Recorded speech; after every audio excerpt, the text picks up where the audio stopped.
नमस्कार मित्रांनो, मी Sheetal true stories मध्ये तुम्हा सर्वांची मनापासून स्वागत करते। मित्रांनो, बहिणीच्या लग्नाला अवघे 4 दिवस बाकी होते। कर्ज काढून आणलेला जेवणाचा सगळा किराणा सावत्र आईने रात्रीच आपल्या मुलाच्या घरी चोरून पाठवून दिला। पाहुण्यांसोबत इज्जत जाणार असे वाटत असतानाच एका खमक्या पत्नीने असा काही पर्दाफाश केला की लबाड सासूच्या पायाखालची जमीन सरकली। चला तर मग ऐकूया एक भयंकर सत्य उघड करणारी ही नवीन गोष्ट। माझं नाव समीर आहे। अवघ्या 4 दिवसानंतर माझ्या बहिणीचं लग्न होतं।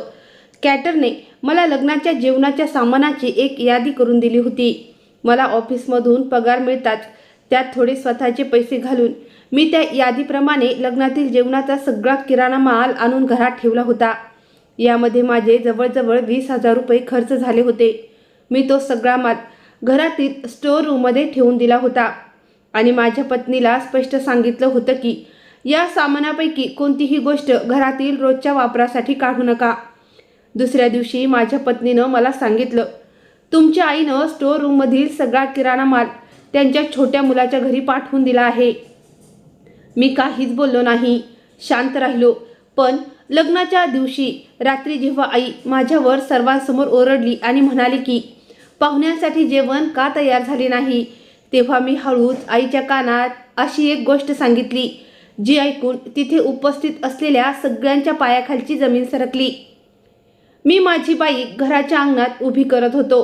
वर्षभरातल्या कामाचा ताण आणि दगदगीमुळे माझं शरीर पूर्णपणे थकून गेलं होतं, पण मनात एक अनामिक शांतता होती।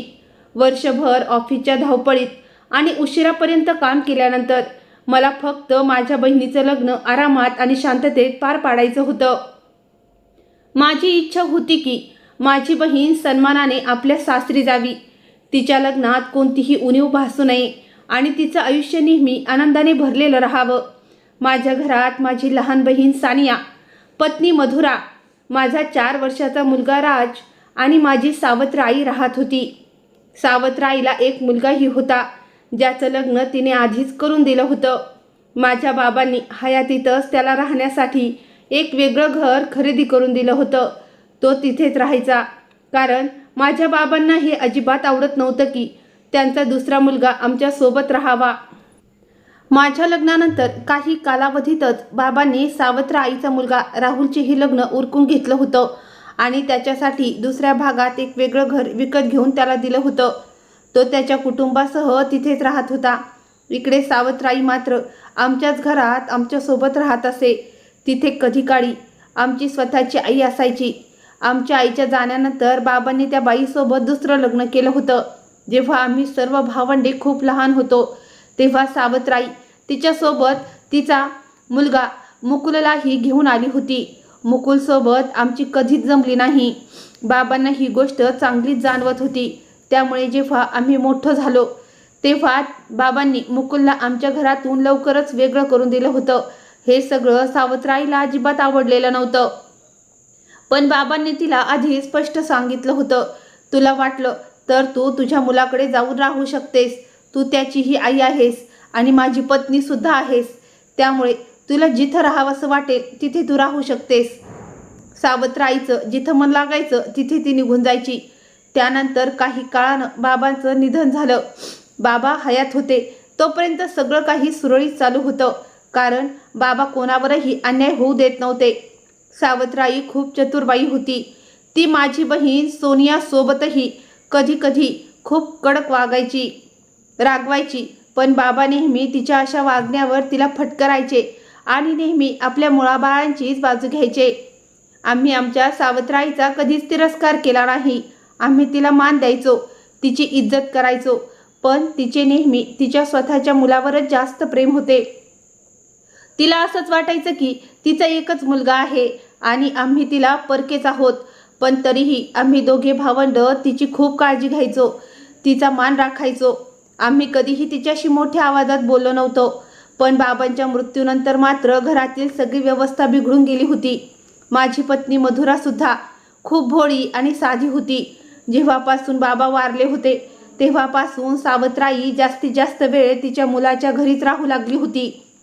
इकडे घरात मात्र माझी पत्नी आणि बहिणीचं सगळं काम करायच्या। सावत्राईला कधीच घराच्या कामाशी काही देणं घेणं नव्हतं.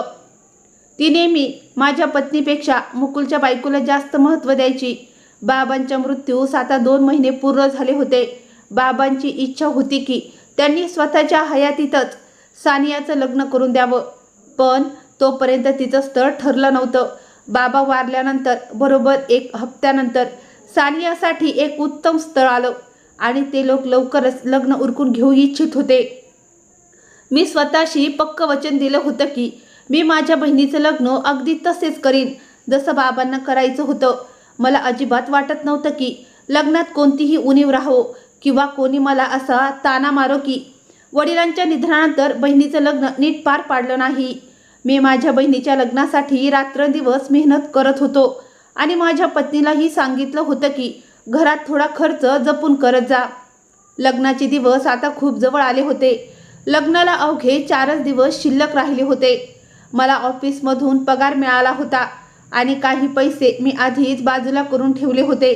मी विचार केला होता की थोडाफार किराणा माल मी आधीच आणून ठेवूया, असा काही किराणा जो खराब होणार नाही आणि उरलेला माल थेट लग्नाच्या दिवशीच येईल.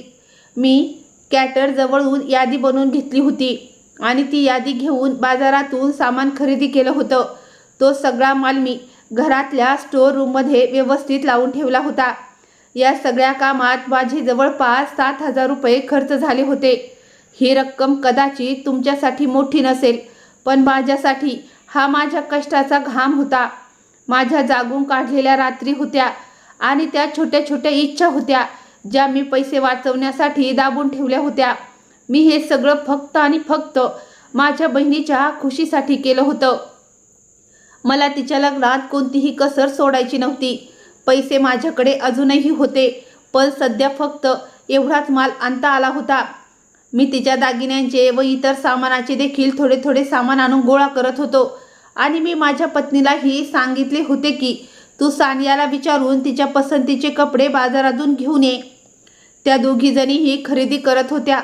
मी थोडे पैसे सावत्र आईलाही खरेदी करण्यासाठी दिले होते. मुकुल आणि त्याच्या बायकोलाही बोलावून त्यांना पैसे दिले होते, जेणेकरून ते स्वतःसाठी आणि मुलांसाठी खरेदी करू शकतील. मुकुलला 2 मुले होती. मी मुकुलच्या कुटुंबासाठी बऱ्याच गोष्टी करत असे, पण तरीही सावत्राई मला नेहमी हाच टोमणा मारत असे की तू या घराचा मोठा मुलगा आहेस आणि संपूर्ण कुटुंबाची सगळी जबाबदारी तुझ्याच खांद्यावर आहे. तुझ्यासोबतच तुझ्या लहान भावाचाही सांभाळ करावा लागेल. मी बाजारातून सगळ्यात चांगल्या दर्जाचा माल आणला होता, ज्यामध्ये ड्रायफ्रूट्स, डाळी, तांदूळ, बेसन आणि इतरही बऱ्याच प्रकारचा किराणा होता. मी पैशांची अजिबात पर्वा केली नव्हती. सगळं काही खूप काळजीपूर्वक निवडलं होतं आणि जराशीही कसूर सोडली नव्हती. मी माझ्या बहिणीच्या सासरच्या मंडळींना देण्यासाठी वेगळ्या गिफ्टची ऑर्डरसुद्धा आधीच दिली होती, जेणेकरून माझ्या बहिणीच्या सासरचे लोक आणि वरातीत आलेले पाहुणेसुद्धा आनंदाने जावोत आणि त्यांना अभिमान वाटावा. घरी पोचल्यावर मी थोडाही आराम केला नाही, तर मेहनतीनं गाडीतून सगळा माल स्वतःच्या हाताने उतरवून स्टोअर रूममध्ये व्यवस्थित ठेवला आणि माझ्या पत्नीला स्पष्ट समजावून सांगितलं होतं की घरच्या कामासाठी यातील कोणत्याही वस्तूला हात लावू नका. हा सगळा माल फक्त आणि फक्त लग्नासाठी आहे. या सामानाचा जितका काही हिसाब होता तो सगळा मी एका छोट्या डायरीमध्ये लिहून ठेवला होता. मला वाटायचं की देवाने मला भरपूर पैसे द्यावेत आणि या जगातील सगळ्या चांगल्या चांगल्या गोष्टी मी माझ्या बहिणीला देऊन टाकाव्यात, पण मी एक साधा मध्यमवर्गीय माणूस होतो. जेवढे कमावत होतो तेवढाच खर्च करू शकत होतो किंवा त्यातले थोडेफार पैसे वाचवून आणि जमवून संपूर्ण घर सांभाळत होतो. माझ्या खांद्यावर संपूर्ण कुटुंबाची जबाबदारी होती. मुलांच्या शिक्षणाचा खर्च, पत्नीच्या गरजा, घरचा किराणा, बहिणीच्या लग्नाची जबाबदारी आणि आईच्या गरजासुद्धा मीच पूर्ण करत होतो. त्या दर दुसऱ्या तिसऱ्या दिवशी माझ्याकडे यायच्या आणि सांगायच्या की बाळ समीर, तुझी नोकरी चांगली आहे, तू छान कमावतोस, पण बेटा मुकुलचा धंदा काही नीट चालत नाहीये. त्याच्या घरात खूप अडचणी आहेत, त्याला थोडे पैसे दे. जेव्हा त्या मला बेटा म्हणून हाक मारून पैसे मागायच्या तेव्हा मी त्यांना कधीच नाही म्हणू शकत नव्हतो. माझी पत्नी आणि बहीण मला नेहमी रोकायच्या. मधुरा तर मला अनेकदा म्हणायची सुद्धा की तुम्ही अगदी वेडेच झाला आहात. अगं, आपण आणखी किती दिवस मुकुलला पैसे देत राहणार? एक तर मावशी इथे राहून नेहमी आपलाच हुकूम गाजवत असतात. तुमच्याकडून पैसे घेऊन थेट आपल्या मुलाला आणि सुनेला देतात. मी इथे स्वयंपाकघरात काही चांगलं बनवलं तर त्यासुद्धा ताट भरून आपल्या सुनारी मुलाकडे घेऊन जातात. माझ्या मुलासाठी घरात एखादी चांगली वस्तू आली तर ती त्यांना मुकुलच्या मुलांसाठी हवी असते. मी मधुराला समजावत म्हणालो, मधुरा, ती म्हातारी बाई आहे. त्यांचा त्या मुलाशिवाय या जगात दुसरं कोणीही नाही. आणि तुला तर माहीत आहे की आईचं आपल्या मुलावर आणि त्याच्या कुटुंबावर किती अफाट प्रेम असतं. आपण त्या दोघा मायलेकांच्या नात्यामध्ये अजिबात येऊ शकत नाही. त्यामुळे जे काही चाललंय ते शांतपणे सहन करत राहा. तेवढ्यात सोनिया रागवून म्हणाली, भैया, काय हे सगळं नातं आणि जबाबदाऱ्या आम्हीच पार पाडायच्या का? कधी मुकुल भैयाने आमच्यासाठी काही केलंय का? कधी त्यांनी आमच्या आनंदाचा विचार केलाय का? एक तुम्हीच आहात जो सगळ्यांची काळजी करता, पण मुकुल भैयाला कोणाचीच फिक्र नसते आणि आईलाही त्यांची काहीच पर्वा नसते. मी त्या दोघींना शांत करत म्हणालो, सोडा या गोष्टी. यावेळी सानियाच्या लग्नाची तयारी डोळ्यांसमोर आहे. मला कुठल्याही प्रकारचा वाद किंवा गोंधळ नको आहे. त्यामुळे सगळेजण शांत राहा. मला सानियाला खूप आनंदाने निरोप द्यायचा आहे. माझ्या समजवण्यावरून त्या दोघी शांत झाल्या. दुसऱ्या दिवशी मी ऑफिसला जाण्यासाठी तयार होत होतो. तेवढ्यात मधुरा ओरडतच माझ्याकडे आली आणि म्हणाली, समीर, लवकर चला, काहीतरी मोठा अनर्थ झालाय. मी विचारलं, काय झालं? अशी का घाबरून ओरडतेस? मधुरा अतिशय घाबरलेली होती आणि दम लागल्यामुळे तिची अवस्था खरोखरच वाईट झाली होती. ती थरथरत म्हणाली, मी आत्ता स्टोअर रूममध्ये गेले होते.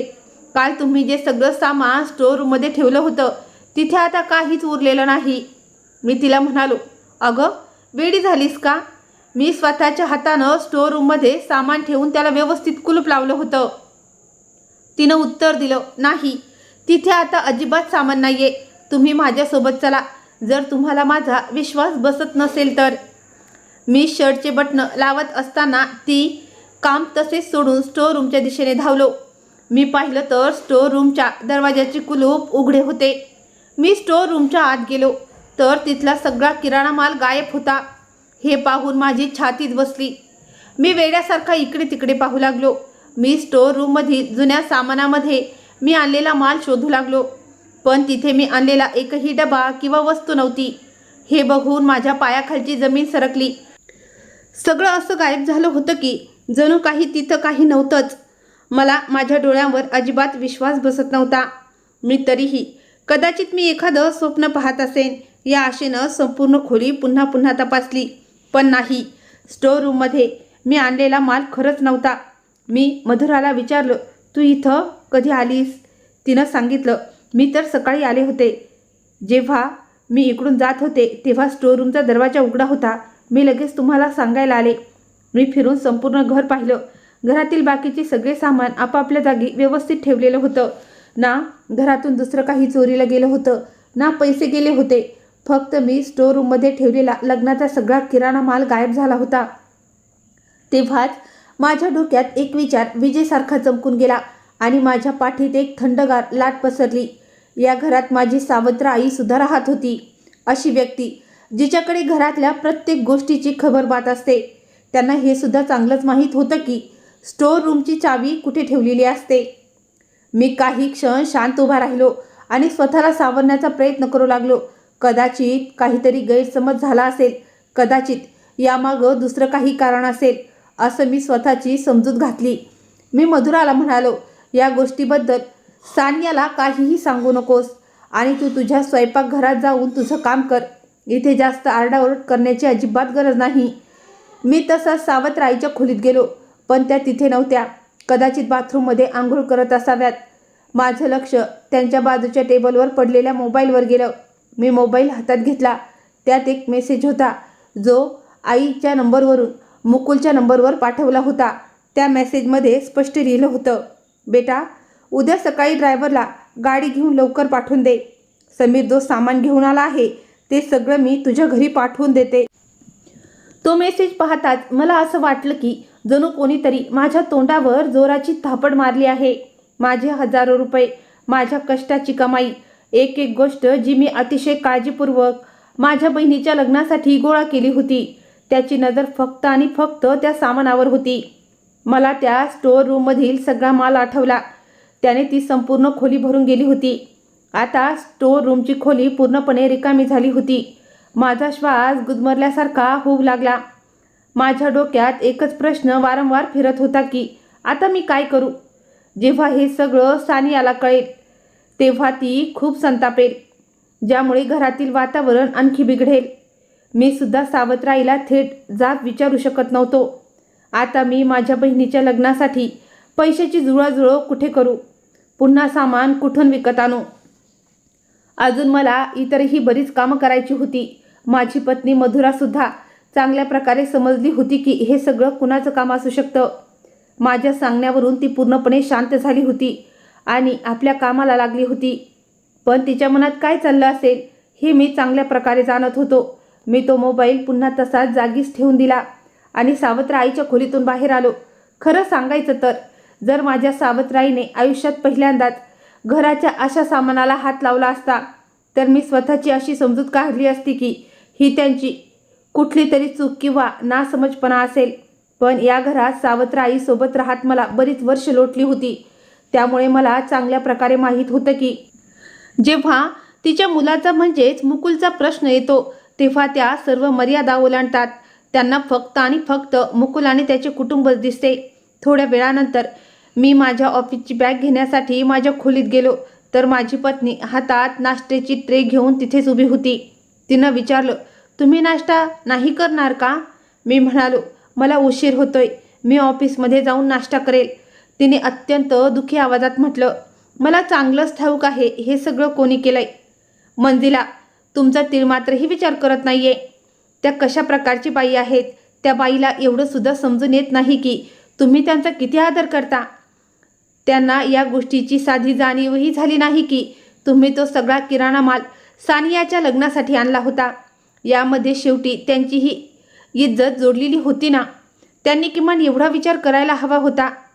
मी अत्यंत मंद आणि शांत आवाजात तिला समजावलं, तू जास्त काळजी करू नकोस आणि स्वतःला त्रास करून घेऊ नकोस. मी कसा ना कसा करून परत पैशांचा बंदोबस्त करेल. तसेही आईनं मला सांगितलं होतं की त्यांनी फक्त थोडं सामान मुकुलच्या घरी नेलं आहे, त्यामुळे तू एवढी रागू नकोस. मी एक अगदी सुखी आणि निर्जीव हसू हसले. प्रत्येक वेळी मीच माझ्या पत्नीला गप्प करत होतो, कारण मला माहीत होतं की हा समाज नेहमी माझ्यावर सहज बोट उचलेल.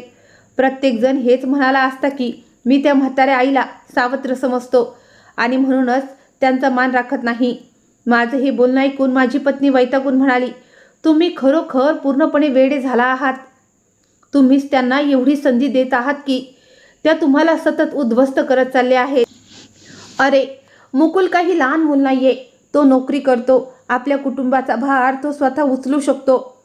पण तरीही त्यांना फक्त तुमचीच कमाई दिसते. तुम्हाला माहीत आहे का, तो किराणा माल तब्बल 7,000 रुपयांचा होता. मी अगदी मंद आणि शांत आवाजात म्हणालो, बस आता, हा विषय इथे संपून टाका. या गोष्टीला कशाला वाढवताय? मी तुला पुन्हा आठवण करून देतोय की याबद्दल सानियाला अजिबात काही कळता कामा नये. तसेही आईनं मला सांगितलं होतं की मुकुलच्या घरी थोडी आर्थिक तंगी चालू आहे. मुकुलचा धंदा नीट चालत नाहीये आणि त्याची मुलेही लहान आहेत. आईला त्यांची काळजी वाटते. तर यात चुकीचं काय आहे? तो सुद्धा त्यांचाच मुलगा आहे ना. मधुरा काहीतरी बोलणार इतक्यात मी माझा हात वर करून तिला थांबवलं आणि म्हणालो, माझ्याकडे आता या सगळ्या गोष्टींसाठी वेळ नाहीये.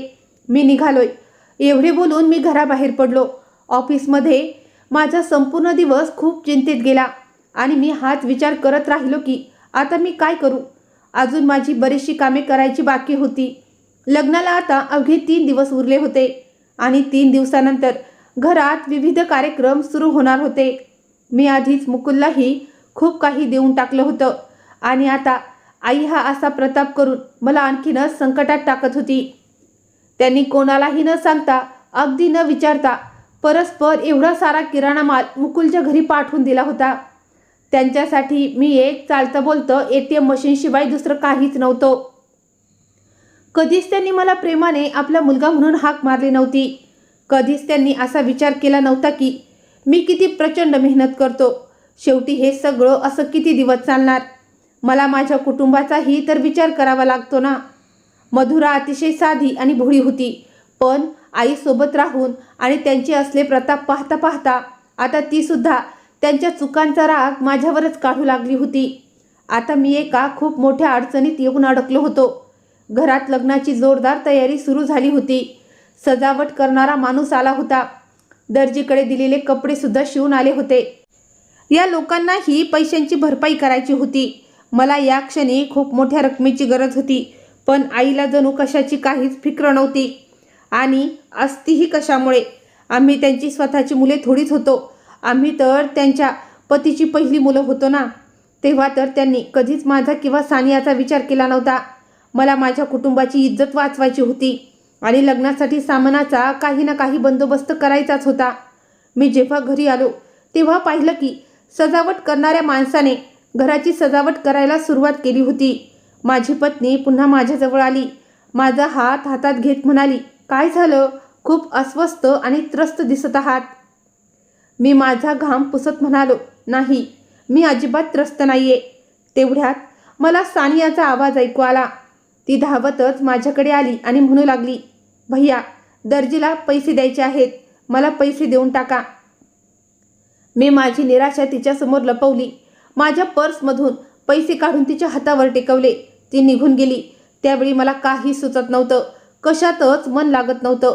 माझ्या पत्नीनं माझ्या खांद्यावर हात ठेवला आणि म्हणाली, इतक्या वर्षापासून तुम्ही अगदी मूकपणे आणि शांत राहून सगळं काही सहन करत आला आहात आणि आम्हालाही तेच सांगता.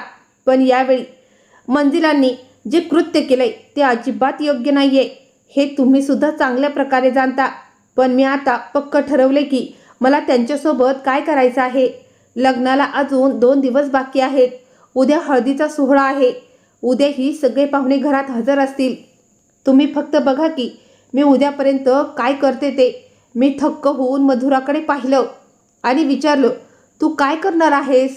तिनं उत्तर दिलं, बघा, तुमच्यासोबत मी सुद्धा आता पूर्णपणे थकून गेले आहे. मी कितीदा स्वयंपाक करते, पण मंदीला स्वयंपाक करताना मला कधीच हातभार लावत नाहीत. घराचा किराणा सुद्धा किती पटपट संपून जातो, कारण त्या सगळं काही नेऊन आपल्या मुलाच्या घरी देऊन येतात. शेवटी मी तुमची पत्नी आहे आणि तुमची अडचण अगदी चांगल्या प्रकारे समजते. तुम्हाला असं वाटतं की ती बाई तुमची आई आहे, पण वस्तुस्थिती ही आहे की ती तुमची सावत्र आई आहे आणि ती तुम्हाला स्वतःचा सावत्र मुलगाच मानते. त्यामुळे आता हा विचार सोडून द्या की तुम्हाला त्यांचा मान राखलाच पाहिजे. काही लोकांना कधीच आदर पचत नाही. मी तिला रोखत म्हणालो, बरं, आता बस कर. मुकुलच्या कुटुंबातून कोणीही येऊ द्या. त्यांना कशाचीही गरज असेल तर नाही म्हणू नकोस. यावेळी सानियाचं लग्न आहे. मला कुठल्याही प्रकारची अडचण नको आहे.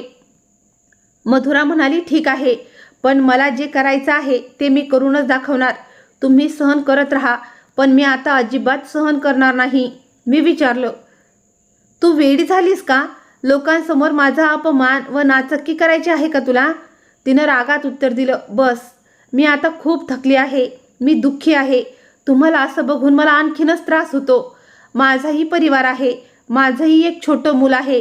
तुम्ही नेहमी तुमच्या सावत्र भावाचा आणि आईचाच विचार करत राहिलात. कधी स्वतःच्या मुलाचा विचार करून बघा. आपल्या मुलाचंही संपूर्ण भविष्य समोर आहे. तुम्ही त्या लोकांच्या नादात आपल्या मुलाचं आयुष्य उद्ध्वस्त करत आहात. एवढं बोलून मधुरा तिथून निघून गेली, पण मी मात्र तिथं स्तब्ध उभा राहिलो. मला जाणीव होती की ती खूप त्रस्त झाली आहे.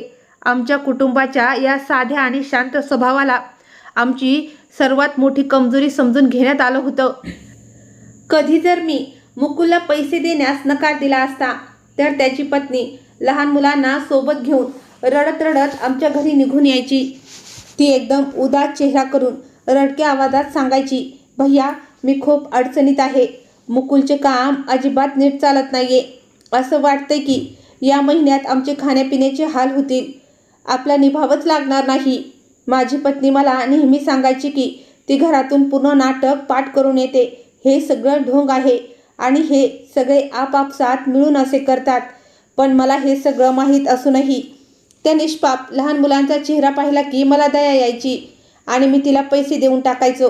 एकदा तर मुकुलच्या छोट्या मुलाची प्रकृती खूपच बिघडली होती. त्याच्याकडे उपचारासाठी पैसे नव्हते. मीच त्याच्या मुलाला उपचाराचा सगळा खर्च केला होता. कारण मंजिलांनी मला मध्यरात्री फोन केला होता आणि त्या ढसढसा रडत होत्या. त्या म्हणत होत्या की बेटा, मुकुलच्या मुलाला वाचवून घे.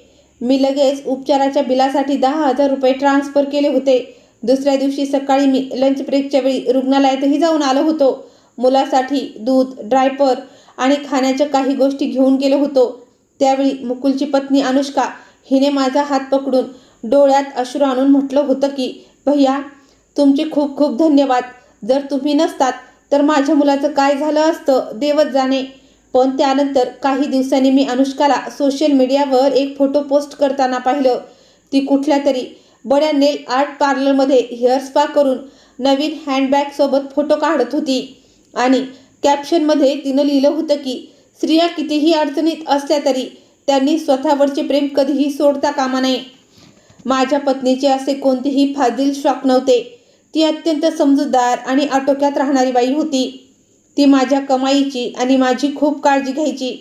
मी अनुष्काला जे पैसे दिले होते, जे मला वाटलं होतं की एखाद्या लहान मुलाच्या उपचारासाठी आहेत, ते तिच्या हौसमौस पूर्ण करण्यासाठी आणि नवीन महागड्या बॅगा खरेदी करण्यासाठी पुरेसे ठरले होते. मी या सगळ्याबद्दल मुकुलशी बोललो तेव्हा त्याने फक्त चेहऱ्यावर नाराजीचा भाव आणला आणि विषय टाळून टाकला. त्याने मला उलट सांगितले, भैया, तुम्ही फोटो बघून चुकीचा अर्थ काढू नका. ती खरंच खूप तणावात होती. मीच तिला बाहेर जाऊन थोडं फिरून यायला सांगितलं होतं. आणि तसेही तुमची कमाई माझ्यापेक्षा कितीतरी चांगली आहे. तुम्ही थोडंफार आमच्यासारख्या गरिबांना सुद्धा दिलं तर काय बिघडणार आहे. माझी चांगली कमाई पाहून कोणालाही असा विचार शिवत नव्हता की मी किती मेहनत किंवा घामातून पैसे कमावतो. माझा स्वतःचाही एक परिवार आहे. माझ्या बायकोची आणि मुलाची सुद्धा काही स्वप्न आणि हौसमौस आहेत. मी माझ्या बहिणीला माझ्या पोटच्या मुलासारखं मानतो. त्यामुळे माझ्या कमाईवर सगळ्यात पहिला अधिकार तिचा आहे. पण मी मुकुलला पुढे काहीच बोललो नाही. तसेही मंजिला, मुकुल आणि त्याची पत्नी यांनी नेहमी गरिबीचा आव आणून रडत बसण्याची सवयच होती. दिवाळीच्या दिवशी मी माझ्या स्वतःच्या घरासाठी नवीन भांडी खरेदी करत असे तेव्हा त्यातील एखादी तरी वस्तू मुकुलच्या कुटुंबासाठी सुद्धा आवर्जून खरेदी करत असे. कारण असे करण्यासाठी मला मंजिला नेहमी सांगत असत. गेल्या वर्षीसुद्धा मी दिवाळीच्या वेळी मुकुलच्या बायकोला नॉनस्टिक भांड्याचा सेट आणून दिला होता आणि अगदी तसा सेट मी माझ्या स्वतःच्या घरासाठीही आणला होता. होळीच्या वेळी जेव्हा मी माझ्या कुटुंबासाठी नॉनस्टिक भांड्याचा सेट घेऊन आलो तेव्हा मंजिलाने थेट स्वयंपाकघरातून तो सेट उचलला आणि माझ्या पत्नीला म्हटलं, अगं सुनबाई, या घरात मोजकेच लोक आहेत, पण तुम्हाला एवढ्या महागड्या भांड्यांची काय गरज आहे. काही दिवसांसाठी हा सेट मी अनुष्काला देऊन टाकते. तसेही तिच्या घरी पाहुणे आले आहेत आणि तिच्याकडे चांगली भांडे नाहीत. माझी पत्नी काहीही बोलली नाही आणि तिने मूकपणे तो सेट त्यांना नेऊ दिला. कारण असे करण्यासाठी मीच तिला आधी सांगितलं होतं. एके दिवशी मंजिलाने स्वयंपाकघरातून ड्रायफ्रूटचा डब्बा उचलला आणि माझ्या पत्नीला म्हणाली, तुझा नवरा तर चांगला कमावतो, पण माझे नातू खूप अशक्त होत चालले आहे. मी त्यांच्यासाठी हा डब्बा घेऊन चालले आहे. तसेही तुझा मुलगा हे सगळं खात नाही. त्यापेक्षा तो नासून खराब होण्यापेक्षा मी तो मुकुलच्या मुलांना खायला दिलेला जास्त बरा. अनेकदा मंजिलाच्या या वागण्यावर सानियाने सुद्धा त्यांना रोखलं होतं आणि ती त्यांच्याशी हुज्जत घालू लागली होती. मग जेव्हा मी रात्री घरी यायचो तेव्हा घरात एक भयंकर रणकंदन माजायचं. मंजिला माझ्यासमोर ओघून रडत सानियाची तक्रार करायच्या. जर मी सानियाची बाजू घेतली तर मंजिला मोठ्याने रडायला लागायच्या आणि म्हणायच्या, जर आज तुमचे वडील जिवंत असते तर मला या घरात तुमच्या लोकांच्या हाताखाली असं अपमानित होऊ दिलं नसतं. आणि जर मी मंजिलाची बाजू घेतली तर सानिया भयंकर रागून तिच्या खोलीत निघून जायची आणि रात्री जेवणसुद्धा करत नव्हती. मी या रोजच्या गोंधळाने आणि डबडब्यामुळे पुरता वैतागलो होतो. म्हणूनच मी माझ्या पत्नीला आधीच बजावून ठेवलं होतं की मंजिला जे काही करत आहे ते फक्त मूकपणे आणि शांतपणे पाहत जा. पण आता मी खूप जास्त त्रस्त झालो होतो. ऑफिसमधून घरी आलो तेव्हा पाहिलं की मंजिला सोफ्यावर आरामात बसून टी व्ही पाहत होत्या. सानिया तिच्या खोलीत होती. माझा मुलगा झोपला होता आणि मधुरा स्वयंपाकघरात जेवण बनवत होती. माझ्या पत्नीवर घराची खूप मोठी जबाबदारी होती, पण तरीही ती सगळं काही अगदी सहजपणे सांभाळून घेत होती. मी पूर्ण थकून गेलो होतो आणि ऑफिसमध्ये घरी येऊन सरळ सोफ्यावर जाऊन बसलो. मंजिलाने विचारलं, आलात का? कशी चालली आहे तुमच्या बहिणीच्या लग्नाची तयारी? मी अगदी साधेपणानं उत्तर दिलं, होय आई, सगळं काही ठीक चाललंय. पण माझ्या डोक्यात सतत एकच विचार फिरत होता की त्यांनी अशा प्रकारे घरातला किराणा आणि सामान चोरून नेणं ही कोणतीही अचानक घडलेली घटना नव्हती, तर तो त्यांचा पूर्ण विचारपूर्वक आखलेला प्लान होता. माझी मेहनत हीच त्यांची स्वतःची जहागीर होती असं समजण्याची त्यांना सवय लागली होती. त्यांना खात्री पटली होती की माझ्यामध्ये त्यांच्या विरुद्ध लढण्याची कोणतीही हिंमत नाही. त्यांना पूर्ण विश्वास होता की ज्याप्रमाणे मी सुरुवातीपासून त्यांचा आदर करत आलो आहे आणि गप्प राहत आलो आहे, तसेच मी पुढेही नेहमीच गप्प राहीन. पण दुसरीकडे माझी पत्नी मात्र मंजिलाच्या विरोधात भक्कम पुरावे गोळा करत होती. तिने तिच्या मोबाईल फोनवर CCTV फुटेजचा ॲप उघडून ठेवला होता, ज्याच्या माध्यमातून घराबाहेर येणाऱ्या जाणाऱ्या प्रत्येक गोष्टीचं फुटेज तिच्याकडे सुरक्षित आलं होतं. तिने मला काही सांगितलं नव्हतं. उलट तिने हे मनाशी पक्क ठरवलं होतं की आता ती अजिबात शांत बसणार नाही. तिने ती व्हिडिओ क्लिप सेव्ह करून ठेवली होती, ज्यामध्ये मंजिला ॲटो रिक्षा ड्रायव्हरच्या मदतीनं मी आणलेला किराणा माल 2 मोठ्या सुटकेसमध्ये भरून ॲटो रिक्षात ठेवत होत्या आणि ती रिक्षा नक्कीच मुकुलच्या घराकडे जाणारी होती. जर कोणी वरवर पाहिले असते तर त्याला वाटलं असतं की सगळं काही सुरळीत आहे, पण मंजिलाने सगळा किराणा माल चोरून मुकुलच्या घरी पाठवून दिला होता. माझ्या पत्नीच्या मनात अजूनही अस्वस्थता आणि संताप होता. ती चांगली जाणत होती की मंजिला एवढ्या साध्या भोळ्या नाहीत. त्या लालची असण्यासोबतच सानियाच्या लग्नाचा आनंदही मातीमोल करू होत्या. घरात पाहुण्यांचं येणं जाणं सुरू झालं होतं. मुकुल आणि त्याची पत्नीसुद्धा आमच्याच घरात येऊन राहण्यासाठी आले होते. त्यांनी घरातील प्रत्येक गोष्टीत लुडबुड करण्यास सुरुवात केली होती. अनुष्काची सवयच होती की ती माझ्या पत्नीच्या वैयक्तिक सामानात ढवळाढवळ करायची आणि माझ्या मुलांची खेळणीसुद्धा परवानगी न घेता तिच्या मुलांना खेळण्यासाठी देऊन टाकायची. ती नेहमी हाच आव आणायची की हे घरसुद्धा आमचंच आहे. माझ्या पत्नीनं अद्याप हार मानली नव्हती.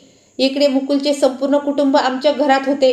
तिनं संधी साधून अनुष्काच्या पर्समधून तिच्या घराची चावी चोरून काढली आणि नेमकी सामानाचे काय चाललं आहे हे बघण्यासाठी ती संध्याकाळच्या वेळी बाजारात जाण्याच्या बहाण्याने घराबाहेर पडली. मुकुलचं घर पुढच्याच गल्लीत होतं. तिथल्या पायऱ्या खूप अरुंद होत्या. भिंतीवर ओलावा आणि सिलन होती, पण दारावर मात्र झगमगत्या रंगबिरंगी लाईट्स लावलेल्या होत्या. जणू काही बळाने श्रीमंती दाखवण्याचा आव आणला जात होता. तिने घराच्या दरवाजापर्यंत पोहोचून कडी उघडली आणि आत प्रवेश करत इकडे तिकडे नजर टाकली. त्यानंतर ती स्वयंपाकघरात गेली, पण तिथेही कुठलेही सामान नव्हते. ती जेव्हा बेडरूममध्ये गेली तेव्हा तिनं पाहिलं की तिथे 2 मोठे ब्रीफकेस ठेवलेले होते आणि त्याच ब्रीफकेसमध्ये ते सामान इथपर्यंत पोहोचवण्यात आलं होतं. खोलीच्या आत एक लहानसा स्टोअर रूम बनवलेला होता. तिने जसा तो स्टोअर रूम उघडला तसं माझ्याकडून आणलेलं किराण्याचं सगळं सामान अगदी सीलपॅक असलेल्या अवस्थेत तसेच त्या स्टोअर रूममध्ये व्यवस्थित रचून ठेवलेलं तिला दिसलं. माझ्या पत्नीनं तात्काळ आपला मोबाईल बाहेर काढून त्या सगळ्या सामानाचा व्हिडिओ रेकॉर्ड करून घेतला. तिच्या हातात आता आणखी एक भक्कम पुरावा लागला होता. घरात सर्वांना एवढंच माहीत होतं की मधुरा बाजारात गेली आहे, पण कोणालाही कल्पना नव्हती की ती पुरावे गोळा करत आहे. तिने घराला तसंच कुलूप लावलं आणि मागे न बघता ती तिथून बाहेर पडली. आज माझ्या बहिणीचा हळदीचा सोहळा होता आणि उद्या लग्न असल्यामुळे संपूर्ण घर दिव्याच्या रोषणाईनं न्हावून निघालं होतं. मी परिस्थितीसमोर हतबल होऊन ऑफिसमधून कर्ज घेतलं होतं आणि यावेळी किराणा आणण्याचे काम स्वतः करण्याऐवजी थेट कंत्राट देऊन टाकलं होतं, जेणेकरून तो स्वतः सर्व सामान घेऊन येईल. मला चांगलं माहीत होतं की आता मी कर्जाच्या डोंगराखाली पूर्णपणे बुडून जाईन, पण मी तरी काय करणार? बहिणीचं लग्न थाटात पार पाडणं ही माझी मुख्य जबाबदारी होती आणि माझ्या प्रतिष्ठेचाही प्रश्न होता. लग्नाच्या या धावपळीत आणि आनंदात मी इतका मग्न झालो होतो की आता मला रागही जाणवत नव्हता. राग हा कधीकधी एक चटका लावणारा गरम भास असतो, पण त्या क्षणी माझ्या मनात फक्त आणि फक्त एक ठाम शांतता होती. दुसरीकडे माझी पत्नी घरी येण्याऐवजी सरळ तिच्या माहेरी निघून गेली होती. मी तिला फोन करून विचारलं, तू कुठे आहेस? मी तुला फोन करतोय पण तुझा फोन लागत नाहीये. मधुरा म्हणाली, तुम्ही तिथे बाकी सगळं सांभाळा, मी बस येतच आहे. मी विचारलं, पाहुणे आलेत का? मी पुढे म्हणालो, होय पाहुणे आले आहेत आणि सगळे तुझ्याबद्दल विचारत आहे. लवकर ये आणि हळदीच्या विधीला सुरुवात कर. उद्या सकाळी लवकर उठायचे आहे आणि लग्नाची अजून बरीच तयारी बाकी आहे. मधुरा म्हणाली, ठीक आहे, तुम्ही काळजी करू नका, देवाच्या कृपेनं सगळं काही नीट होईल. तिनं विचारलं, तुम्ही नीट पाहिलं का? सगळे पाहुणे आले आहेत ना? मी म्हणालो, होय, काही पाहुणे आले आहेत आणि काही जण यायचे बाकी आहेत. जे राहिले आहेत ते सुद्धा थोड्याच वेळात येऊन जातील, तू ये. तिनं उत्तर दिलं, ठीक आहे, मी येतच आहे. हळदीच्या विधीसाठी बरेच पाहुणे जमा झाले होते. जवळपास सर्वच पाहुणे आले होते. सानिया आज खूप खुश दिसत होती. तिनं स्वतःच्या पसंतीचा हळदीचा पोशाख घातला होता. माझी पत्नी सुद्धा आली आणि चटकन तिच्या खोलीत जाऊन तयार झाली. आज सुद्धा पाहुण्यांसाठी जेवणाची व्यवस्था करायची होती, कारण आमचे बाहेरगावचे बरेचसे नातेवाईक आजच येऊन पोहोचले होते. त्या सगळ्यांना लग्नानंतर 3 दिवसांनी आमच्या घरातून निरोप मिळणार होता. जेव्हा बाहेरचे पाहुणे घरात थांबतात तेव्हा त्यांच्या राहण्याची आणि खाण्यापिण्याची उत्तम सोय असायला हवी. माझी पत्नी मला म्हणाली होती की मी सर्व काही योग्य प्रकारे व्यवस्थित करून घेईन, तुम्ही अजिबात काळजी करू नका. पण मी तिला आता कसं सांगणार की मी आतून किती टेन्शनमध्ये होतो. घरातसुद्धा आता जास्त किराणा शिल्लक नव्हता. मी मनातल्या मनात ठरवलं होतं की ईश्वर माझी नक्कीच साथ देईल. मधुरा जेव्हा तयार होऊन बाहेर आली तेव्हा मंजिलाने तिला विचारलं, आजचे जेवण तू स्वतः बनवलं आहेस की बावर्चीकडून बनवून घेतलं आहेस? मधुराने उत्तर दिलं, मंजिला, तुम्ही तर चांगल्या प्रकारे जाणता की मी किती वेगवेगळ्या प्रकारचे जेवण बनवू शकते. मला वाटलं असतं तर मी सगळ्या पाहुण्यांसाठी जेवण बनवलं असतं, पण काय करू, आज तर तुमचेही बरेच नातेवाईक आलेले आहेत. मला अत्यंत दुःखासह सांगावं लागत आहे की आज आपली खूप मोठी इज्जत येशीवर टांगली जाणार आहे. मंजिलाने थक्क होऊन मधुराकडे पाहिलं आणि विचारलं, इज्जत? कसली इज्जत?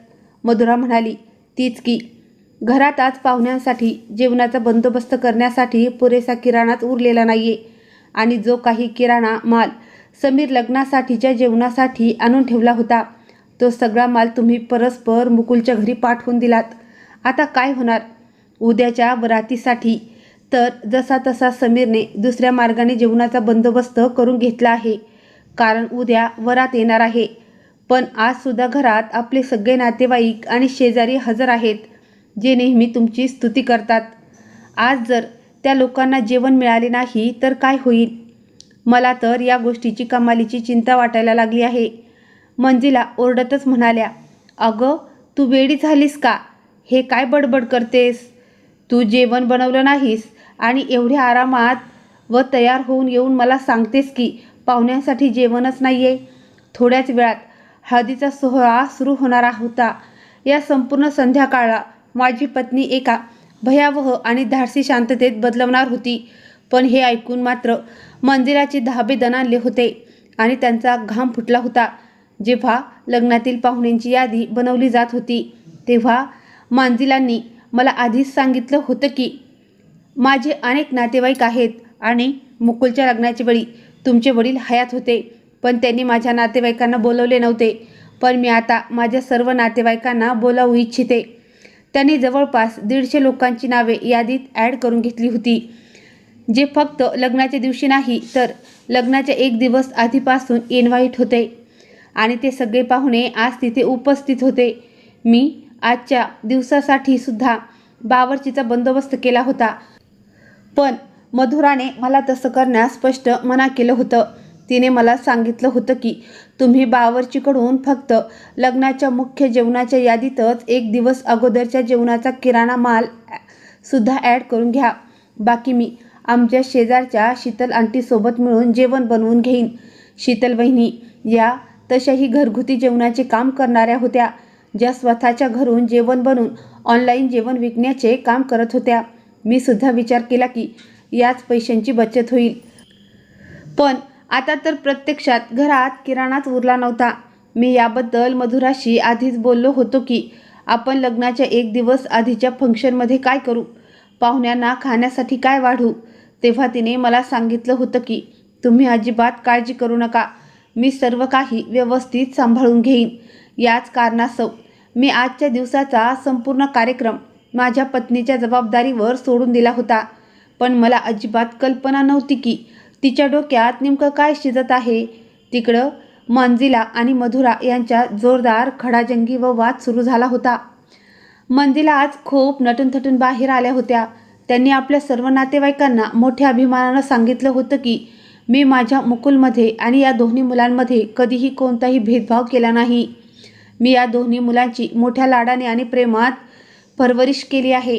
त्या सर्वांसमोर साफ खोटं बोलत होत्या. त्यांनी पाहुण्यांसमोरही स्वतःची आणि कुटुंबाची खूप मोठी स्तुती केली होती आणि असं म्हटलं होतं की माझ्या मुलाने मुकुंदने सुद्धा या लग्नात भरघोस पैसा लावला आहे आणि माझी सून अनुष्काने आजच्या जेवणाची अतिशय उत्तम व्यवस्था केली आहे. पण आता जेव्हा प्रत्यक्षात खायला काहीच तयार नव्हतं आणि जेवणाचा कोणताही थांगपत्ता नव्हता, तेव्हा पाहुण्यांना नेमकं काय उत्तर द्यावं या विचाराने मंजिलाचे होश उडाले होते आणि त्यांच्या पायाखालची जमीन सरकली होती. त्या रागाच्या भरात मधुराशी भांडत होत्या आणि म्हणत होत्या की तू जेवणाची व्यवस्था का केली नाही. मधुराने अगदी सडेतोड उत्तर देत म्हटलं, तुम्हीच तर तुमचा सगळा किराणा माल तुमच्या लाडक्या मुलाच्या घरी पाठवून दिला आहे ना. जा आता स्वतः तिथे जाऊन तो माल परत घेऊन या. तुम्हाला थोडीशी तरी लाज व फिक्र असायला हवी होती. माझा नवरा एक साधा माणूस आहे. कोणतीही चालती बोलती ATM मशीन नाहीये जी सतत पैसे ओकत राहील. मंजिलाने प्रचंड घाबरत आणि थरथरत म्हटलं, मी तर फक्त थोडं सामान तिथं पाठवलं होतं. बाकीचा उरलेला सगळा किराणा माल तर स्टोअर रूममध्ये सुरक्षित ठेवलेला आहे. मधुराने तात्काळ त्यांचं बोलणं खोटं पाडत म्हटलं की तुम्ही दादान खोटं बोलत आहात. तिथे आता काही उरलेलं नाहीये. त्या दोघींचीही भयंकर बाचाबाची आणि भांडण किचनमध्ये सुरू होतं. तेवढ्यात तिथे दारावर मंजिलाची बहीण येऊन धडकली, जी विशेष करून दिल्लीवरून आली होती. त्यांनी येताच विचारलं, अरे कोकिला, तुझ्या स्वयंपाकघरातून जेवणाचा सुवास का येत नाहीये. हे ऐकताच मंजिलाचा चेहरा पूर्णपणे पडला आणि त्यांचा रंग उडाला. तेवढ्यात मी लांबूनच आवाज दिला, अरे मधुरा, कुठे आहेस तू. हळदीचा विधी आता सुरू कर. मंजिलाची अवस्था आणि धाकधूक आता आणखीनच वाढली होती. त्यांनी पाहुण्यांसमोर अपेक्षेपेक्षा कितीतरी जास्त कौतुक करून बढाया मारल्या होत्या आणि आता त्यांना समजत नव्हते की त्या या पाहुण्यांचा सामना कसा करणार. त्यांच्या ओठावर बनावट हसू गोठून गेलं होतं. त्यांनी माझ्या पत्नीकडे रोखून पाहिलं आणि अत्यंत मुश्किलीनं मधुराला विचारलं, अगं मधुरा, जेवण कुठे आहे. सगळे पाहुणे आले आहेत. कारण दारावर त्यांची बहीण उभी होती. तिला दाखवण्यासाठी त्यांना काही ना काहीतरी बोलावंच लागलं होतं. मधुराने कसलेही उत्तर दिलं नाही आणि ती तशीच सरळ बाहेर निघून आली. हळदीचा सोहळा यथासांग पार पडला. सगळे पाहुणे आता जेवणाची वाट पाहू लागले आणि मंजिलांना विचारू लागले की जेवणाची काय व्यवस्था केली आहे. मंजिलांनी तात्काळ वेळ मारून नेण्यासाठी मधुराकडे पाहिलं आणि रागात विचारलं, अगं मधुरा, अशी काय पेड्यासारखी उभी राहिलीस. तू जेवण वाढायला घेत नाहीयेस. त्या आपली सगळी चूक मधुराच्या माथी मारून मोकळा होण्याचा प्रयत्न करत होत्या. तिकडे मी सुद्धा मधुराकडे पाहत होतो की तिने अजून जेवणाची व्यवस्था का केली नाही. मधुराचे होठ हलले, पण तिच्या मुखातून कोणताही आवाज बाहेर आला नाही. मला का कोणास ठाऊक असं वाटत होतं की काहीतरी खूप मोठा भयंकर गोंधळ उडालेला आहे. तितक्यात तिथल्या एका नातेवाईकाने नाक मुरडत संतापाने म्हटलं, कुठेही जेवण बनताना दिसत नाहीये. तुम्ही काही बनवले सुद्धा आहे का नाही, की आमच्यासोबत नुसती थट्टा मस्करी चालवली आहे. मंजिला हे ऐकून भयंकर संतापल्या. त्याने थेट माझ्यावर बोट उगारलं आणि मोठ्या आवाजात म्हणाल्या, मी तुला विचारते समीर, हा सगळा कसला नाटकाचा खेळ चालवला आहेस. तुझी बायको अजून जेवण का आणत नाहीये. त्या सर्वांसमोर माझ्या पत्नीला चुकीचं ठरवण्याचा आणि स्वतःची पाठ थोपटून घेण्याचा प्रयत्न करत होत्या. मी मधुराच्या जवळ गेलो आणि तिला हळूच म्हणालो, मधुरा, हा कसला खेळ चालवला आहेस. तुला माझी सगळी इज्जत येशीवर टांगायची आहे का. मी तुला जेवणाची जबाबदारी दिली होती, मग कुठे आहे जेवण. मधुरा अत्यंत शांतपणे म्हणाली, आता बघत जा आज मी काय काय करते ते. मी म्हटलं, मधुरा, आता बस कर. जे काही असेल ते आपण नंतर बोलूया. सध्या पाहुणे बसले आहेत. कृपया किचनमध्ये चल. मी तुझे हात जोडून विनंती करतो. पाहुण्यांसाठी काहीतरी खाण्याचा बंदोबस्त कर. मधुराने माझा हात झटका देऊन दूर केला आणि म्हणाली, तुम्ही माझ्यापुढे का हात जोडताय आणि विनंती करताय? मी पूर्णपणे गप्प झालो. मधुराचा आवाज अगदीच लहान नव्हता, त्यामुळे आजूबाजूला उभे असलेले लोक सहज ऐकू शकतील असा होता. सानियासुद्धा अतिशय आश्चर्याने आमच्याकडे पाहत होती. तिच्या काही मैत्रिणीही तिथे आल्या होत्या आणि त्यांनीही जेवण करून आपापल्या घरी निघायचं होतं. सानिया म्हणाली, भैया, वहिनी, काहीतरी नक्कीच गडबड आहे का? काय झालंय? अनुष्का मध्येच बोलली, अरे नाही, काही विशेष गोष्ट नाहीये. वहिनीला एरवीही अशा छोट्या छोट्या गोष्टींवर नाराज होण्याची जुनी सवय आहे. अनुष्काला अजिबात कल्पना नव्हती की आज मधुराने नेमकं कोणते मोठे जाळे बुनले आहे. मी पुन्हा एकदा मधुराला विनंती केली, मधुरा प्लीज, जेवणाची व्यवस्था कर. तू हे कसले बालिशपणाचे नाटक लावून ठेवले आहेस? अनुष्का पुन्हा म्हणाली, वहिनी, तुम्ही या घराची मोठी सून आहात आणि तसेही भैयांनी घराची आणि जेवणाची सारी जबाबदारी तुमच्या हातात सोपवली होती ना. मग काय झालं? तुम्ही तुमची जबाबदारी पार पाडू शकला नाही का? तेव्हा मधुरा अत्यंत संतापलेल्या आणि मोठ्या आवाजात म्हणाली, मी माझी प्रत्येक जबाबदारी प्रामाणिकपणे पूर्ण करण्यासाठी तयार होते, पण माझा सगळा किराणा माल आणि सहाय्यक सामान तुमच्या स्वतःच्या घरी पडून आहे. माझ्या नवऱ्याचा घाम गाळून कमावलेल्या पैशाचे सामान, जे त्यांनी आपल्या बहिणीच्या लग्नासाठी जीवापाड मेहनत करून आणून ठेवलं होतं, ते तुमच्या लाडक्या सासूबाई म्हणजेच मंजिलाने परस्पर तुमच्या घरी चोरून पाठवून दिला आहे. माझ्या नवऱ्याचा पैसा काही रस्त्यावर पडलेला फालतू पैसा नाहीये आणि ते काही रोज रोज येऊन असा महागडा किराणा आणत बसणार नाहीत. हे ऐकताच अनुष्काचा चेहरा पूर्णपणे पडला आणि तिचा रंग उडाला. मंजिलाच्या चेहऱ्यावरही घामाचे लोट वाहू लागले होते. मी मधुराच्या अगदी जवळ गेलो आणि तिला विचारलं, प्लीज, तू जाणीवपूर्वक माझी सगळ्यांसमोर इज्जत एशीवर टांगवत आहेस का? हा वेळ ह्या असल्या भांडणाचा आणि जुन्या गोष्टी उकरून काढण्याचा नाहीये. मधुराने हात वर करून मला थांबवत म्हटलं, बस करा आता. तुम्ही तुमच्या सावत्राई आणि त्यांच्या लाडक्या मुलाच्या हाताखाली स्वतःला आणि आपल्या संसाराला आणखी किती दिवस उद्ध्वस्त करून घेणार आहात?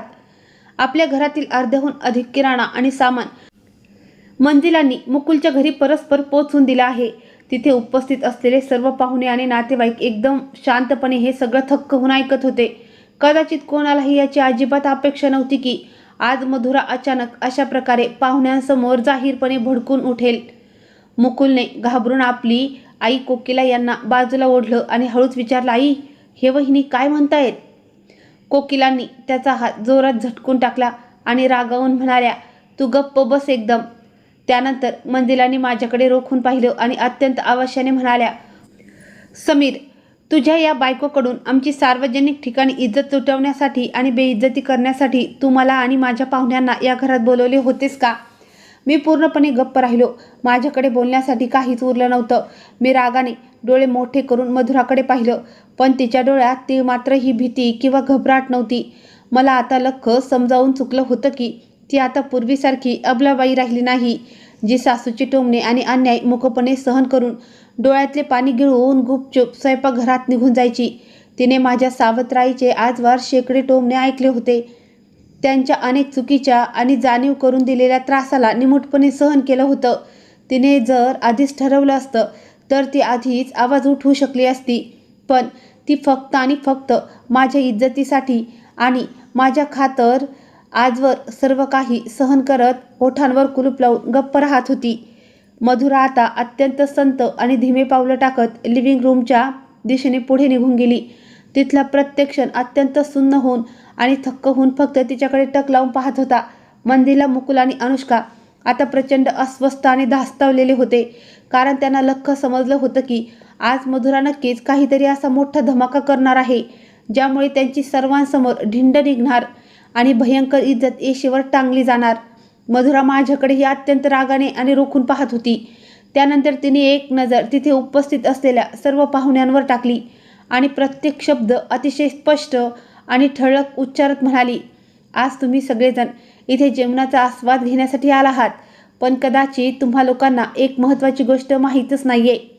मधुराला बोलताना पाहून मुकुल जोरात ओरडला, वहिनी, आता गप्प बस. पाहुण्यांसमोर असली बडबड अजिबात करू नकोस आणि घरातील भांडणं घरातच ठेवून मिटून घे. तुला कोणी अधिकार दिलाय की तू इथे सर्वांसमोर आमची अशी बेइज्जती करावीस?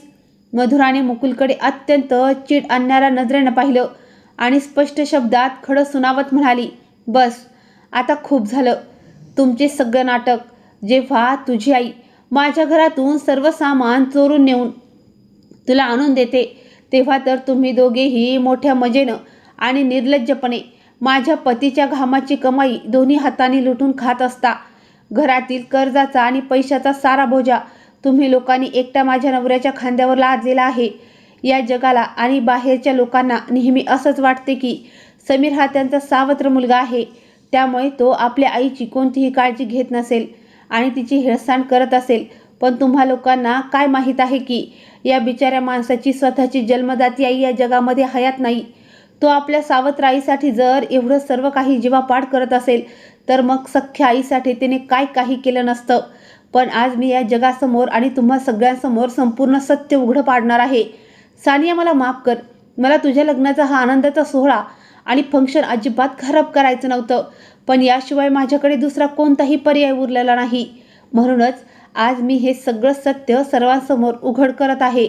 माझा नवरा त्याच्या लाडक्या बहिणीच्या लग्नासाठी तब्बल लाखो रुपयांचा किराणा आणि सामानाचा खर्च करून घरात आणून ठेवलं होतं, पण माझ्या सासूबाईंनी ती सगळी मेहनत चक्क मातीमोल करून बरबाद करून टाकली. हे ऐकताच संपूर्ण खोलीत एकच खळबळ उडाली आणि जोरदार आवाज उठले. मंदिराचे एक नातेवाईक मधुराला उद्देशून ओरडले, बरबाद करून टाकलं म्हणजे नेमकं काय?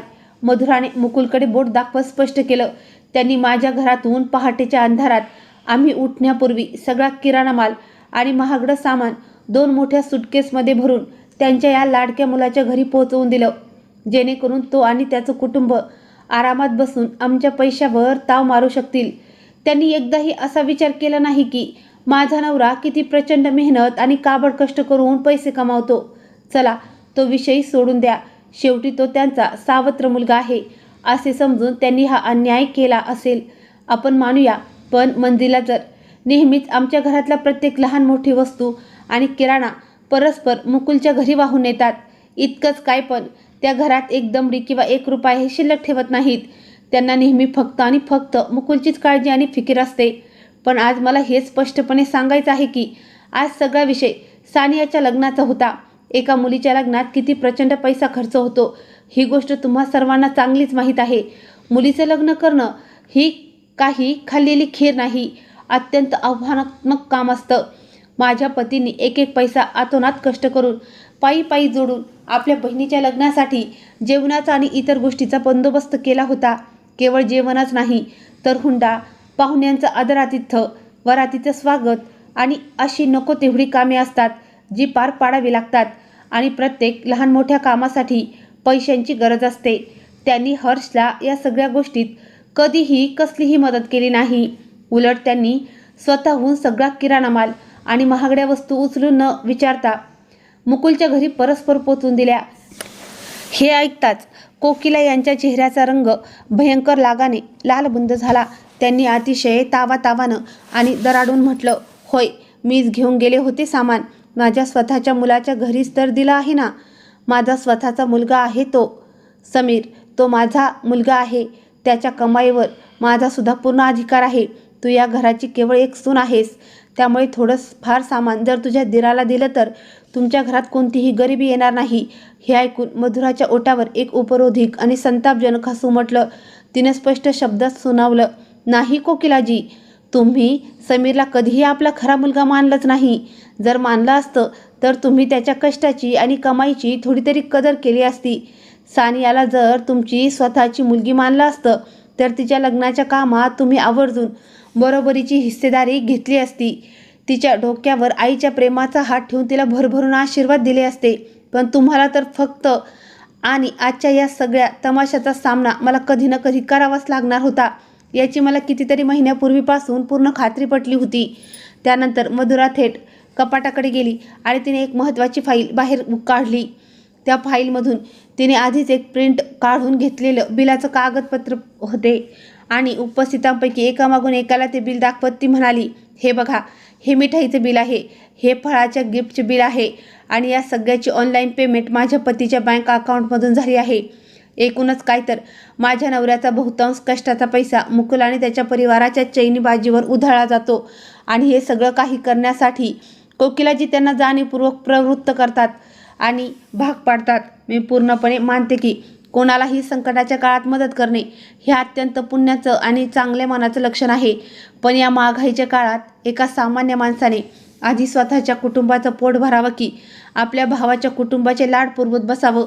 कोणतेही सर्वसामान्य माणूस पुन्हा पुन्हा वारंवार अशी पैशाची उधळपट्टी करून कोणालाही मदत करू शकत नाही. मुकुल काही दूध पिणारा लहान बाळ नाहीये. तो स्वतःच्या आणि आपल्या परिवाराच्या उदरनिर्वाहासाठी स्वतः कमावू शकतो. अनुष्कासुद्धा चांगली शिकलेली आहे. जर तिच्या पतीची कमाई कमी पडत असेल तर ती सुद्धा स्वतः एखादं छोटं मोठं काम करू शकते आणि जर तिला स्वतःला काही काम करणं शक्य नसेल तर किमान आपल्या मर्यादित बजेटमध्ये आणि ऐपतीनुसार संसार चालवायला शिकायला हवं. पण नाही, माझ्या सासूबाईंनी त्यांना आधीपासून अशी खात्री आणि मोकाट रान दिला आहे की तुम्ही काहीही काम करू नका, कारण तुमचे सगळे लाड पुरवायला समीर आहेच. समीरची कमाई त्यांना इतकी फुकटची आणि मुबलक वाटते की त्याच्या घामाची कमाई दोन्ही हाताने आपल्या लाडक्या सुनावर आणि मुलावर बिनधास्त उधळत आल्या आहेत. त्यांना कधी माझ्या पोटचा मुलगा दिसतच नाही. त्यांना नेहमी फक्त मुकुलचेच मुलं नजरेसमोर येतात. त्यांनी माझ्या लहान मुलाच्या हातातून खेळणीसुद्धा हिसकावून थेट मुकुलच्या मुलांना खेळायला दिली. मी आजवर सगळं निमूटपणे सहन करत शांत राहिले. पण आता मी पुढे अजिबात गप्प बसणार नाही, कारण आता पाणी नाकावरून पुढे निघून गेलं आहे. आता तर थेट माझ्या पतीची इज्जत आणि आत्मसन्मानाचा प्रश्न निर्माण झाला आहे. हे सर्व ऐकून माझे काकाजी पुढे सरसावले. त्यांनी हातामध्ये ती बिलाची कागदपत्र घेतली आणि अत्यंत गांभीर्याने तपासू लागले. त्यांचं मूळ रूप अतिशय गंभीर झालं होतं.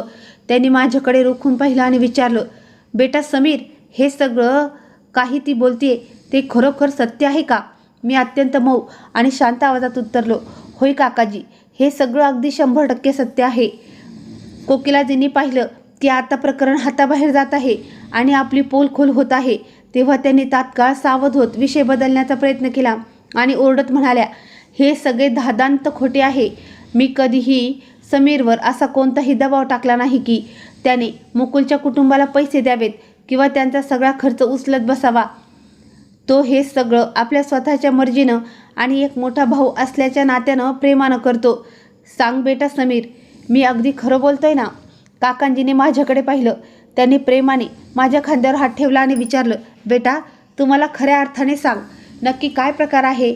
मी थोडा वेळ थांबलो आणि हाताच्या इशाऱ्याने व डोळ्यांनी काकाजींना स्पष्ट केलं की माझ्यावर नेहमीच घरातून प्रचंड मानसिक दबाव टाकला जात होता. तिथे उपस्थित असलेले सर्व पाहुणे आणि नातेवाईक एकदम सुन्न झाले आणि संपूर्ण शांतता पसरली. त्यानंतर माझ्या पत्नीने सर्वांसमोर तो मोबाईल काढला आणि तो स्पष्ट व्हिडिओ दाखवला ज्यामध्ये कोकिला स्वतः किराणा आणि सामान ॲटो रिक्षात भरून देताना अगदी स्पष्ट दिसत होत्या आणि सोबत मुकुलच्या घरातील स्टोर रूमचे ते फोटोही दाखवले जिथं माझा आणलेला संपूर्ण किराणा माल आणि महागड्या वस्तू व्यवस्थित सीलबंद करून ठेवलेल्या होत्या. तिथे उपस्थित असलेली संपूर्ण महफिल आणि पाहुणे तो व्हिडिओ पाहून काही क्षणासाठी अक्षरशः थक्क आणि सुन्न होऊन गेले. त्यातील एक आंटी लगेचच वैतागून बोलली, अरे बापरे, या बाईनी तर चक्क समोरच्यांचे संपूर्ण घरच रिकामं करून टाकलं आणि वरून निर्लज्जपणे सांगते की फक्त थोडंफार सामान आपल्या मुलाला दिलं आहे. कोकिलाने त्या बाईकडे अत्यंत रागाने पाहिलं, पण आता त्यांच्या डोळ्यात आणि चेहऱ्यावर संतापाऐवजी फक्त आणि फक्त अतोनात लाचारी आणि शरमेची भावना स्पष्ट दिसत होती. दुसऱ्या एका महिलेने उपरोधिकपणे टोमणा मारत म्हटलं, कोणालाही न विचारता परस्पर अशा प्रकारे दुसऱ्याच्या घराचे सामान चोरून नेणे आणि वापरणे हे अगदी चुकीचे आणि निंदनीयच आहे. हे ऐकून कोकिला भयंकर संतापल्या आणि मोठ्या आवाजात सगळ्यांसमोर बोलू लागल्या, CCTV फुटेजने काय फरक पडणार आहे? हा माझ्या स्वतःच्या मोठ्या मुलाचंच घर आहे. त्याच्या घरातून जर मी थोडंफार सामान आणलं तर त्यात काय एवढं चुकीचं झालं? मधुरा ठामपणे म्हणाली, अशा लोकांची खरी आणि लबाड बाजू जगासमोर आणणे खूप गरजेचं असतं, जे नेहमी घरातील चांगल्या आणि कष्टाळू मुलांची उघडपणे निंदा करतात. आणि एका अशा मुलाची जी स्वतःसाठी किंवा कुटुंबासाठी काही करत नाही त्याची मात्र सगळीकडे फुशारकी मारत कौतुक करतात. या बाईंनी आजवर नेहमीच याच गोष्टीची साक्ष दिली आहे. की त्यांना आपला सख्खा मुलगा सर्वात जास्त प्यारा आहे आणि सावत्र मुलगा कितीही जीव लावून झटला तरी तो त्यांच्यासाठी नेहमी वाईटच राहणार. आणि आजच्या जेवणाची काळजी तुम्ही अजिबात करू नका. तुम्ही लोकांना इथे आदराने निमंत्रित करण्यात आला आहे, त्यामुळे आम्ही कोणालाही उपाशीपोटी परत पाठवणार नाही. मी माझ्या पतीच्या होणाऱ्या अपमानाचा केवळ मुकतमाशा पाहणारी नाही, तर त्यांच्या पाठीशी खंबीरपणे उभी राहणारी आणि प्रत्येक संकटात साथ देणारी खरी पत्नी बनू इच्छिते. ते सध्या खूप मानसिक तणावात आहे. सानियाच्या लग्नामुळे त्यांना एकापाठोपाठ एक अनेक आव्हानांचा आणि त्रासाचा सामना करावा लागत आहे आणि अशावेळी त्यांना आधार देणारं कोणीही नव्हतं. म्हणूनच मी बावर्चीकडून बाहेरूनच उत्तम जेवणाची ऑनलाईन ऑर्डर करून व्यवस्था केली आहे, जी थोड्याच वेळात पोहोचत असेल. तुम्ही सर्वजण मनसोक्त जेवण करूनच जा. आणि आज जो काही अप्रिय प्रकार घडला त्याबद्दल मला क्षमस्व म्हणावेसे वाटते. मला माझ्या पतीच्या वाट्याला येणारा कोणताही त्रास किंवा संकट वाढवायचं नव्हतं, तर फक्त माझ्या सासूबाई आणि दिराचं खरं आणि लबाड चेहरे तुम्हा सर्वांसमोर उघडे पाडायचे होते. थोड्याच वेळात जेवणसुद्धा पोचलं. तिथे उपस्थित असलेले सर्व पाहुणे आता माझ्याकडे अतिशय आदराने आणि कौतुकाच्या नजरेनं पाहत होते. सानिया तर चक्क धावत आली आणि तिने मला मिठी मारून ढसढसा रडत म्हटलं, भैया, एवढा मोठा प्रसंग ओढवला आणि तुम्हाला याबद्दल काहीच सांगितलं नाही. एवढ्या प्रचंड त्रासात आणि ताणात असतानाही तू माझ्या प्रत्येक छोट्या मोठ्या खुशीची आणि लग्नाची काळजी घेतलीस. देवासारखा भाऊ प्रत्येक बहिणीच्या नशिबी असो. मी माझ्या लाडक्या बहिणीच्या डोक्यावर हात ठेवून तिला भरभरून आशीर्वाद दिला आणि मंद स्मित करत पाहुण्यांच्या जेवणाची व्यवस्था पाहण्यासाठी पुढे निघून गेलो. सगळे पाहुणे अगदी तृप्त होऊन जेवत होते. ते आनंदी होते आणि जेवणाच्या चवीची स्तुतीसुद्धा करत होते. पण तरीही कोणीही कोकिला, अनुष्का आणि मुकील यांच्याशी साधी बोलण्याची तसदी घेत नव्हतं. प्रत्येकजण त्यांच्याकडे अतिशय तिरस्काराने भरलेल्या नजरेनं पाहत होतं. ते तिघेही प्रचंड लाजेनं आणि शर्मेनं मान खाली घालून उभे होते. त्यांना स्वप्नातही कल्पना नव्हती की आज सर्वांसमोर त्यांची अशी जाहीर ढिंड निघेल. आज मला माझ्या पत्नीवर राग येण्याऐवजी तिचा अतोनात अभिमान वाटत होता. आज माझी सावत्राई आणि तिचा मुलगा यांचा सगळा लोभ, कपट आणि लबाडी संपूर्ण गल्लीसमोर आणि नातेवाईकांसमोर उघडी पडली होती. आता आयुष्यात कोणीही मला असं कधीच बोलू शकणार नाही की या मुलाने आपल्या सावत्र आईचा कधीही आदर केला नाही किंवा सावत्र भावाच्या संसाराचा कधी विचार केला नाही. उलट आता हे जगच त्या लोकांना नावं ठेवत होतं आणि त्यांच्या कृत्याचा धिक्कार करत होतं. कोकिला आतून प्रचंड शरमल्या जरूर होत्या, पण तरीही त्या आपली चूक उघडपणे मान्य करायला अजिबात तयार नव्हत्या. कदाचित जी माणसं आपली लबाडी आणि चुका लपवण्यासाठी कायम धाका ठेवण्याची आणि डाफरण्याची सवय अंगी बाळगतात, त्यांच्यासाठी समोरची व्यक्ती शांत राहणे ही शिक्षा त्यांच्या शिक्षेपेक्षा कितीतरी पटीने भयंकर आणि भयानक ठरते. सगळ्या पाहुण्यांनी पोटभर जेवण केलं होतं. कोकिलाच्या नातेवाईकांनी सुद्धा त्यांना उपदेशाचे 4 बोल सुनावत बरीच खरीखोटी सुनावली होती आणि जाताना सर्व पाहुण्यांनी भेटवस्तू आणि आहेराच्या रूपात मला पाकिटं दिली होती. काही जवळच्या नातेवाईकांनी तर आवर्जून वेगळे पैसेही सुपूर्द केले होते. मला या कठीण प्रसंगात कोणाकडून अशा प्रकारची आर्थिक मदत नको होती, म्हणून मी सुरुवातीला सर्वांना स्पष्ट निकार दिला होता. पण प्रत्येकजण एकाच सुराने म्हणाला, बाळा, ही कोणतीही मदत आम्ही तुझ्यावर उपकार म्हणून करत नाही आहोत, तर लाडक्या बहिणीच्या लग्नासाठी आणि तिच्या संसारासाठी आमचं छोटंसं योगदान समजा. बहिणीचे लग्न थाटात आणि आनंदाने पार पडू दे. आम्हाला फक्त एवढंच हवं आहे. सगळे पाहुणे निघून गेल्यानंतर कोकिला थेट माझ्याजवळ आल्या आणि रागाने थरथरत म्हणू लागल्या, आज तू आणि तुझ्या या बायकोने सर्व नातेवाईकांसमोर माझी बेइज्जती केली आहे. मी त्यांच्या डोळ्यात डोळे घालून अगदी शांत पण ठाम आवाजात म्हणाले, मंजिला, तुम्ही सुद्धा तर माझ्या इज्जतीची कधीही मातीमोल करताना कसलीच पर्वा केली नव्हती ना. आता मला तुमच्यासोबत कसलीही चर्चा करायची नाही आहे, कारण मला माहीत आहे की बोलता बोलता माझ्या तोंडून असं काही निघून जाईल ज्यामुळे तुम्हाला पुन्हा असं वाटेल की मी तुमचा अनादर करतोय. एवढे बोलून मी त्यांच्याकडे पाठ करून पुढे निघून गेलो. सगळे पाहुणे जेवण आटपून आनंदाने आमच्या घरातून निरोप घेऊन गेले होते आणि पुढच्या दिवशी सकाळी त्यांना थेट मॅरेज हॉलमध्ये पोचायचं होतं. मी जेव्हा रात्री उशिरा आमच्या खोलीत गेलो तेव्हा मी मधुराला कौतुकाने विचारलं, आज तू खरोखर अफाट हिंमत दाखवलीस. आज तू वर्षानुवर्ष मनात साचलेला तो राग आणि सब्र एका झटक्यात तोडून टाकलास. मधुरा हलकेत हसली आणि म्हणाली, मला कायम फक्त तुमचीच आणि तुमच्या आत्मसन्मानाची काळजी वाटत होती. जे लोक आपली अजिबात पर्वा करत नाही, आपणही आता त्यांची कसलीच पर्वा केली नाही पाहिजे. मी तिच्याकडे पाहत म्हणालो, तू अगदी बरोबर बोलतेस. मनापासून खूप खूप आभार तुझे. दुसऱ्या दिवशी माझ्या लाडक्या बहिणीची बारात अत्यंत दिमाखाने आणि मोठ्या उत्साहात आली. वरच्या ईश्वराने माझी लाज राखली आणि बहिणीच्या लग्नात कोणतीही कमतरता भासू दिली नाही. कोकिला, मुकुल आणि अनुष्का हे सगळेजण त्या विवाह सोहळ्यात उपस्थित होते. जरी ते आले नसते तरी समाजात त्यांच्यावर बोट उचललं गेलं असतं. त्यामुळे स्वतःची इज्जत आणि नाचक्की वाचवण्यासाठी ते तिथं हजर राहिले होते. पण आज मी स्पष्ट पाहिलं होतं की त्या सर्वांच्या चेहऱ्यावर प्रचंड लाचारी आणि शरमेचे भाव स्पष्ट दिसत होते. माझ्या बहिणीचे लग्न भरभरून आनंद, सुख आणि वडीलधाऱ्यांच्या आशीर्वादाने अतिशय थाटात पार पडले आणि ती अगदी हसतमुख चेहऱ्याने आपल्या सासरी गेली. तिथे उपस्थित सर्व पाहुण्यांनी आणि नातेवाईकांनी सरळ स्वभावाची आणि प्रामाणिकपणाची मुक्त कंठाने स्तुती करत होते.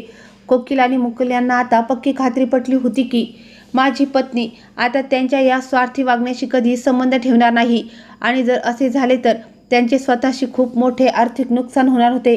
विवाह समारंभ आटोपल्यानंतर कोकिला माझ्या अगदी जवळ आल्या आणि हात जोडून ढसढसा रडत माझ्याकडे माफी मागू लागल्या. मुकुलची अवस्था ही अगदी तशीच हतबल झाली होती. कोकिला हात जोडून म्हणाल्या, समीर बेटा, मला माफ कर. मी खूप स्वार्थी आणि आंधळी झाले होते.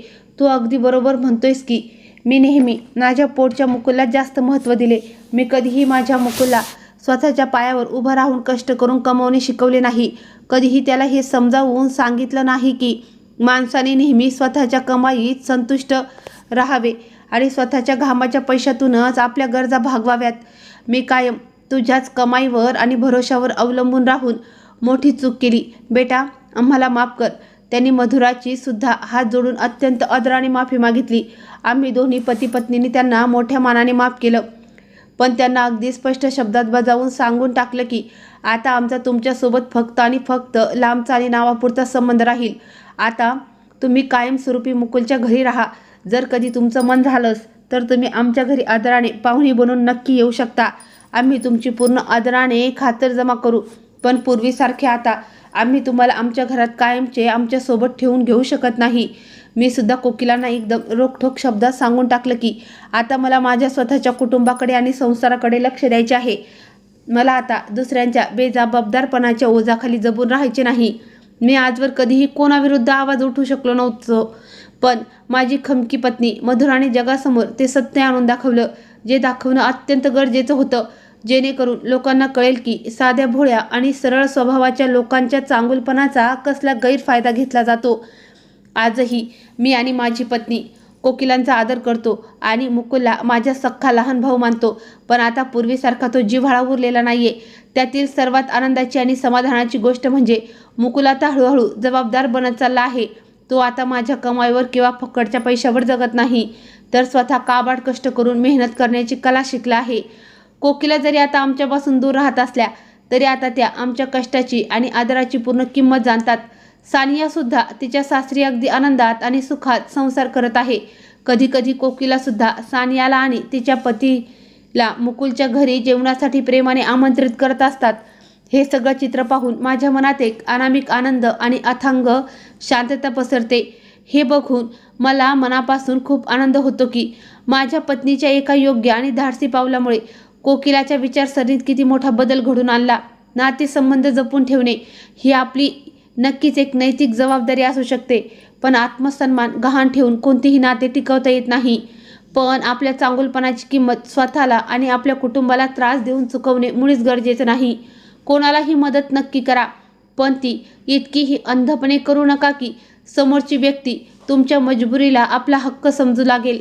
आदर आणि सन्मान तिथे शोभून दिसतो जिथे दोन्ही बाजूंनी त्यांची समान कदर केली जाते. तुम्हीच सांगा, जर तुम्ही समीरच्या जागी असता आणि तुमच्या घामाच्या कमाईतून खरेदी केलेले सामान तुमच्या विनापरवानगी इतर कोणाला तरी परस्पर दिले गेले असते, तर तुम्ही मुकपणे गप्प बसला असता की त्याच वेळी याचा तीव्र विरोध केला असता? तुमचे विचार आम्हाला कमेंट करून नक्की सांगा. जर या भावनिक आणि हृदयस्पर्शी कथेने तुम्हाला काहीतरी विचार करायला भाग पाडलं असेल तर व्हिडिओला नक्की लाईक करा आणि चॅनलला सबस्क्राईब करा.